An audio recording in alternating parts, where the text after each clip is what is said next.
Pour bien comprendre la déchéance artistique et culturelle française, il faut comprendre l'histoire, depuis la fin de la Deuxième Guerre mondiale. Il faut absolument lire Qui mène la danse, la CIA et la guerre froide culturelle de Franz Stonor Saunders, parce que tout y est. Vous pouvez lire aussi Libre-échange de Pierre Bourdieu et de Hans Sacke, contre la multinationale néo-conservatrice des nouveaux croisés de la culture occidentale. C'est passionnant. Il faut lire aussi Frédéric Charpier, La CIA en France, 60 ans d'ingérence dans les affaires françaises. C'est très, très intéressant. Et puis, Arte a diffusé également un remarquable reportage consacré à l'infiltration des milieux culturels européens et français par la CIA. Vous pouvez le trouver sur YouTube. Il faut comprendre qu'après la Deuxième Guerre mondiale, Khrouchtchev, Mao, Fidel Castro, Che Guevara et toute l'idéologie marxiste et communiste attiraient des intellectuels français, européens et sud-américains. Et même en Amérique du Nord commençaient à venir des sympathisants. Et puis il y avait la panoplie, le béret étoilé, la barbe des barboudos, le cohiba, le col Mao, le petit livre rouge, la vodka. Tout cela faisait peur aux cow-boys de Washington, dont l'élite admirait en secret des gens comme Franco ou Mussolini. Ils avaient aussi fait des affaires avec Hitler pendant la guerre, mais on reviendra dessus. Leur haine face à tout ce qui était marxiste, communiste, socialiste était féroce.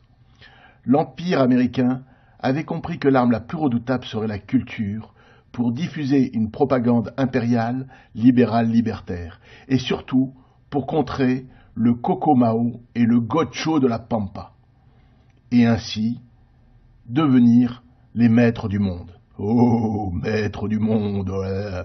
Vieux rêve commun aux pensionnaires des asiles de Dingo et aux Young Leaders.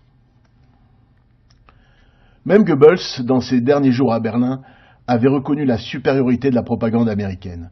Il avait, paraît-il, dans sa bibliothèque, un exemplaire dédicacé du Propaganda de Bernay. Bon, il avait aussi Mein Kampf entre deux boîtes de saucisses. Ouais, remarque, Hitler avait bien sur les murs de son bureau une photo de Henry Ford, hein, comme ça la boucle est bouclée. L'élite américaine pensait que leur allié naturel devait être l'Allemagne.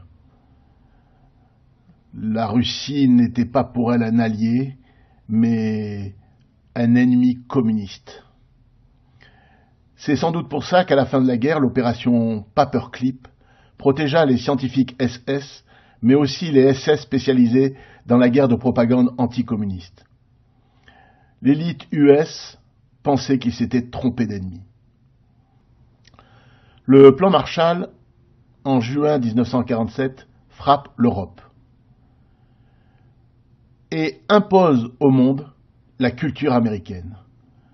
La dernière fois, j'ai parlé de tsunami, mais c'est exactement ce qui va se passer. C'est le tsunami américain. Pas de quotas sur les films d'Hollywood, exposition d'artistes américains, diffusion des écrivains américains, de la musique jazz et en prime coca, hamburgers et cigarettes américaines. Cadeau, la panoplie de cow-boy John Wayne avec les oreilles à Mickey. En 1950, la lettre ouverte des irascibles, Pollock, de Kooning, Barnett Newman, Rothko, c'est-à-dire les expressionnistes abstraits, déclenche le début de la guerre culturelle, principalement contre la France et l'Europe. Les oligarques US voient dans l'expressionnisme abstrait les vertus d'une idéologie spécifiquement anti-Coco, anti-Mao et anti-Gaucho les marrons. Par une simple logique d'inversion, tout ce que les nazis et les staliniens considèrent comme un art dégénéré devient automatiquement emblématique des valeurs de liberté et du libéralisme américain, et donc massivement financé par l'État impérial, et ce, bien évidemment, dans le plus grand des secrets. La logique d'inversion est une arme spécifique de l'Amérique impériale. On reviendra sur toutes les formes de propagande dans les vidéos suivantes. La totale liberté du peintre Pollock et de son action painting incarne de façon iconique l'idéologie américaine de la guerre froide. Ils avaient quand même un peu peur de la réaction de Pollock. Et si jamais ils découvraient tout, si ils comprenaient d'où venait l'argent, ils pourraient faire un caca nerveux. Et puis, La Fontaine de Duchamp, en 1917, était devenue emblématique de l'art impérial américain et surtout de l'ultralibéralisme. Car faire de l'argent à partir de rien, juste parce que l'artiste l'avait décidé, c'était génial. Les escrocs de Wall Street et de la City commencèrent à rêver. Et si on prenait la place de l'artiste? Gagner. Car ce n'est plus l'artiste qui fait le média, mais bien le média qui fait l'artiste. Et comme c'est la City et Wall Street qui font le média, maîtrisent les médias, alors tout est permis. Tant pis pour les artistes, on les emmerde. Nous sommes des bovins sous Prozac face à des propriétaires Yankees redneck. Yippee-yao!